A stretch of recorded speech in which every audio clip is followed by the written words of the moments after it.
Para naman sa mga hakbang ng ating pamahalaan para matulungan ang mga Pilipino sa Taiwan matapos ang magnitude 7.2 na lindol doon, nakakapanayam natin Undersecretary Hans Kakdak, Officer in Charge ng Department of Migrant Workers. Yusek Kakdak, magandang umaga po. Welcome sa Unang Balita.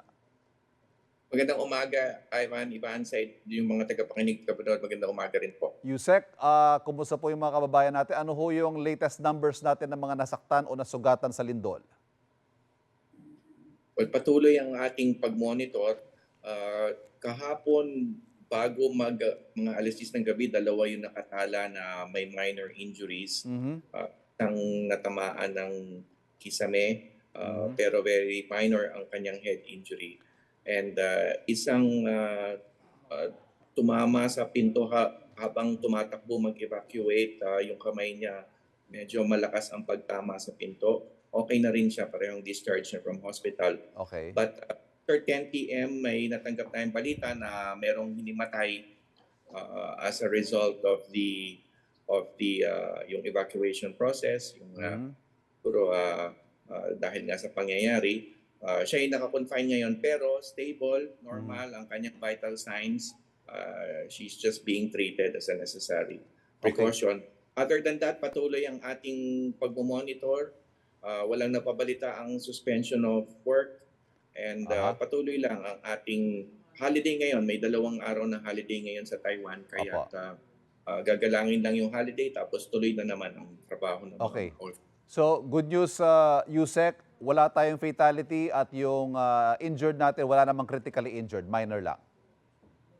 Yes, that's right. Tatlo Mhm. so far ay nasa talaan natin at patuloy ang pagmomonitor natin. At tapos wala namang pong missing, everyone accounted for. Yes, yes. Everyone is accounted for. We are in touch with all the Filipino communities. Ang maganda sa Taiwan kasi ay mga 65% of them are factory workers who are in dorms, Mhm. dormitory.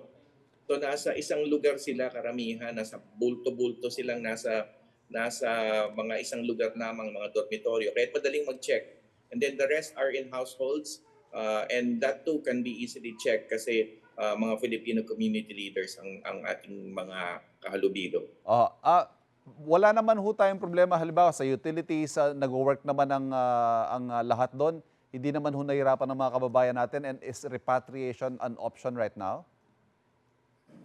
Well, repatriation is always an option sa mga Mm. Pilipino na gusto magpatulong na makauwi. But in the context of the earthquake in Taiwan, wala pa tayong nadidinig na humihiling na magpa-repatriate kasi alam Aha. naman na depende rin sa authorities, no, sa kanilang pamamahala, at so far ay walang humihiling ng repatriation. And as I said, yun nga, Mm. ang magkakasama ang mga OFWs, ang kanilang kalagayan ay nasa mga dormitoryo, ang kanilang kalagayan ay Mhm. parating monitor ng mga kanilang respective employers. Ano hong tulong na ibibigay ng ating gobyerno sa mga apektado na kababayan sa Taiwan, Yusek?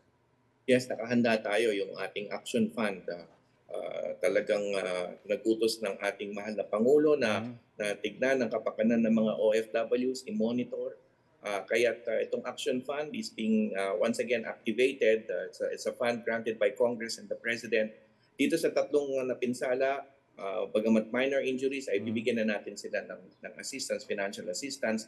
And of course, yung ating pagmomonitor at yung kung meron na, nakahanda rin tayo magbigay ng basic needs, no, sa sino man na may kinakailangan na tubig and food at anumang basic needs. Pero so far, hindi pa tayo nakakakalap ng mga request. Meron tayong Ah. hotline na Mhm. itinalaga. May mga higit kumulang 20 na mga pamilya na nandito humingi ng tulong. At so far, namomonitor naman natin at accounted for sila lahat. Yusek, wala naman po tayong balak magpadala ng team mula sa DMW, kaya na ng MECO? Yes, yes, that's right. We're in close coordination with Chairman Bello Mhm. of the MECO and his team, and we're very, very thankful to the good chair. And Mhm. so far, maganda ang partnership, kaya hindi ka naman kailangan magpadala pa ng All right. augmentation. Okay. Again, it also largely depends on the disaster management of the authorities there. At so far, maayos naman sila. Yusek Kakdak, sir, maraming salamat sa pagpapaunlak. Good morning. Maraming salamat, Arvan, at sa inyong tagapakinig, tagapanood. God bless. Nakausap po natin DMW OIC, Hans Kakdak. Kapuso, para laging una ka sa mga balita, bisitahin at mag-subscribe sa GMA Integrated News sa YouTube. Sa mga kapuso abroad, samahan nyo kami sa GMA Pinoy TV at sa www.gmanews.tv.